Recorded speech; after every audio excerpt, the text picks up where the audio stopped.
जी हाँ, नागपुर में लगे उस पोस्टर का जिक्र हम कर रहे हैं इस रिपोर्ट में, जो कि सवाल खड़े करते हैं क्या एमवीए में अब टकराव का कारण आदित्य ठाकरे का नाम होगा।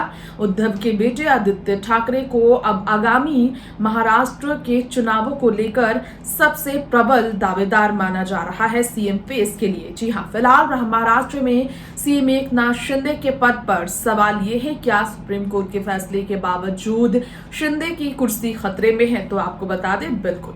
अब ऐसे में आगामी विधानसभा चुनाव की बात करेंगे, जिसे लेकर एमवीए पर दबाव बीजेपी बनाने का कर रही है प्रयास। लेकिन फिर भी जहां एक तरफ सुप्रिया सुले, अजीत पवार का नाम आगामी चुनावों को लेकर सीएम फेस के तौर पर देखे जाने की बात हो रही है एमवीए में, तो वहीं दूसरी ही तरफ एनसीपी से हटके उद्धव गुट में उद्धव के ही बेटे आदित्य ठाकरे के नाम पर हो रही है चर्चा। नागपुर में पोस्टर कर दिया गया है जारी, जिसमें भावी मुख्यमंत्री के तौर पर भविष्य में आदित्य ठाकरे को देखने की लगाई गई है आस।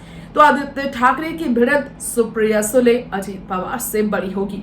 सुप्रिया को ज्यादा प्राथमिकता देने की बात हो रही है एनसीपी में। शरद के भी मन में सुप्रिया को लेकर ऐसे ख्याल है, बताया जा रहा है। लेकिन उद्धव ने अपने बेटे को इस तरह आगे बढ़ाने के बारे में इतनी चर्चा में खुद को नहीं रखा। उद्धव खुद सीएम पद से इस्तीफा देने के बाद आज सुप्रीम कोर्ट के हुए फैसले के बाद आज भी पछता रहे, क्योंकि सुप्रीम कोर्ट ने कहा अपने मन से उन्होंने इस्तीफा दिया था। अगर वो इस्तीफा नहीं देते तो वोटों के आधार पर उन्हें दोबारा सीएम बनाया जा सकता था। हालांकि उन्होंने विश्वास मत का इंतजार नहीं किया। अब उद्धव के इस्तीफे के बाद आदित्य को फिर मौका मिलेगा क्या, जो एनवायरमेंट मिनिस्टर, पर्यावरण मंत्री रह चुके हैं एमवीए की सरकार जब महाराष्ट्र में महागठबंधन की सरकार थी। देखना होगा कि आदित्य क्या वाकई में बीजेपी एनसीपी सबके लिए चुनौती बनते हैं या फिर एमवीए में तकरार का कारण बनते हैं। फिलहाल लेंगे इजाजत। तमाम खबरों के लिए देखते रहें राजनीति राग। नमस्कार।